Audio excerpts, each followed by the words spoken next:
Goeiedag, welkom by hierdie week se Woensdag woord waar ons weer net bietjie kan stil staan by die woord van die Here so in die middel van 'n kort week. Dis hierdie afgelope maandag was 'n vakansiedag en die naweek wat kom is weer 'n lang naweek, so dis 'n lekker tyd van rus, maar ek hoop dat jy ook in hierdie week bietjie jou rus by die Here kan kry. Soos wat ons almal weet, was hierdie afgelope naweek Paasnaweek en dit was vir my persoonlik net so bemoedigend. Nommer 1 om te sien hoe vol die kerk was, hoe daar 'n honger is vir die Here, vir die evangelie en sommer net in tye wat ons onseker is dat daar 'n standvastigheid is, dat ons 'n standvastigheid kan vind in die Here. En ek moet sê dit was vir my net persoonlik vir my eie geloof regtig 'n opbouende en 'n goeie naweek gewees. Maandagoggend staan ek vroeg op om te gaan draf saam met vriende en op pad na die plek toe waar ons mekaar kry om te gaan draf, is ek net oorweldig met hoe mooi die sonsopkoms was en wat my, daar twee gedagtes gaan deur my kop en ek wil dit sommer vandag met jou deel. Die eerste gedagte toe ek hierdie mooi sonsopkoms sien, wat my net weer tref, is Psalm 19 se woorde wat sê, die hemele verkondig die heerlikheid van God en die uitspansel getuig van die werk van sy hande. Die een dag vertel vir die ander dag, die een nag vir die volgende nag. Hulle praat sonder woord of klank, geluidloos is hulle stem. Hulle boodskap gaan uit oor die hele wêreld, hulle woorde tot die uiterstes van die aarde. So dis die eerste gedagte wat my net tref, is net hoe magtig die Here is, hoe goed hy is en ja, dat sy genade net elke oggend nuut is. Maar wat ek toe dink toe ek maandagoggend lekker op die vakansiedag so vroeg by my huis uitry en hierdie mooi wolke sien, die mooi son sien, is net hoeveel mooier hierdie sonsopkoms vir my persoonlik was as wat dit as Sondagoggend se sonsopkoms was. Ons het Sondagoggend het ons 6 uur ook 'n sonsopkomsdiens hier by die kerk gehad om Jesus se opstanding te vier en alhoewel die sonsopkoms baie mooi was, Sondagoggend was dit vir my Maandagoggend net soveel mooier.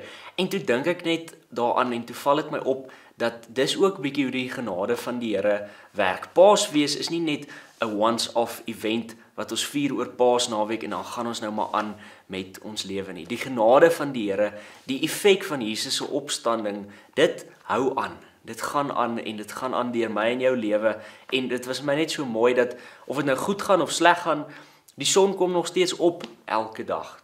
En partykeer sien ons nie altyd die son nie want daar is wolke en dit reën soos wat ons die afgelope paar maande bietjie beleef het hier in Johannesburg, hoe dit net aanhou reën, maar nog steeds elke nou en dan sien ons die son. En dit is ook die krag van Jesus se opstanding en die hoop wat ek en jy moet vind, is nie in die feit dat die lewe altyd perfek gaan wees nie, maar die effek van Jesus se opstanding gaan aan. Want hy leef in my en jou harte. En hy stuur ons uit in hierdie wêreld in om regtig te gaan en die boodskap van sy kruisdood, maar ook van sy opstanding, om dit te gaan verkondig. In Johannes 16, in die laaste paar verse daarvan, praat Jesus met sy disippels en hy sê die volgende vir hulle. Hy sê, glo julle nou. Kyk, daar kom 'n tyd en dit het reeds aangebreek dat julle uitmekaar gedryf sal word, elkeen op sy eie, terwyl julle my alleen agterlaat. Tog is ek nie alleen nie, omdat die Vader by my is. Jesus praat natuurlik hierso van sy kruisiging en hoe sy disippels sal reageer op sy kruisiging. Maar hoor wat sê hy? Ek sê vir julle hierdie dinge, sodat julle in my rus en vrede kan vind. In hierdie wêreld sal julle swaar kry beleef, maar skep moed. Ek hierdie wêreld reeds oorwin. En dis wat ons gevier het hierdie afgelope Sondag met Opstanding Sondag. Die feit dat Jesus die dood oorwin het. En dit gee my regtig moed en dit gee my hoop, want as Jesus die dood kon oorwin, beteken dit ook dat daar oorwinnings in my eie lewe kan wees. Dat ek die uitdagings wat ek voor my het en wat jy voor jou het, dat ons dit kan aanpak vanuit Jesus se opstanding, vanuit sy oorwinning. En dat ek weet, ek is nie alleen in hierdie lewe nie, omdat die Here, die opgestaande Jesus leef in my hart. En daarom kan ek die uitdagings wat voor my lê, kan ek met moed aanpak, selfs al is dit moeilik, en selfs al gaan ek hulle nie noodwendig oorwin nie, maar die een wat reeds oorwin het, is saam met my.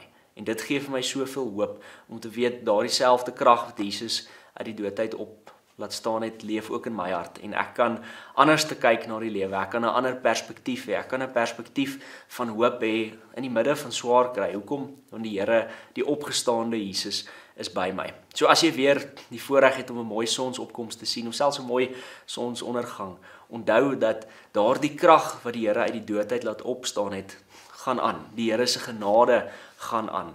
ten spyte van 'n wêreld wat deurmekaar is en wat net wil beklei, weet ons het vrede in die Here, want sy krag en sy opstanding is iets wat die effek van aangaan. En dit gee vir my hoop. Kom ons sluit die oor en bid ons saam. Here Jesus, dankie vir die liefde en die genade. Here, dankie dat U opgestaan het uit die dood uit. Here, dat U die dood oorwin het en dat ons kan sê, dood, waar is jou krag? Waar is jou oorwinning? Want ons weet ons oorwinning en ons hoop lê in die Here. Here, help ons om elke dag opnuut bewus te wees van hierdie oorwinningskrag in ons eie lewe. En Here, help ons in die tye wat ons ver van U af voel, om te onthou dat U reeds oorwin het. En help ons om in daardie oorwinning te lewe. Ons bid dit in Jesus se naam. Amen.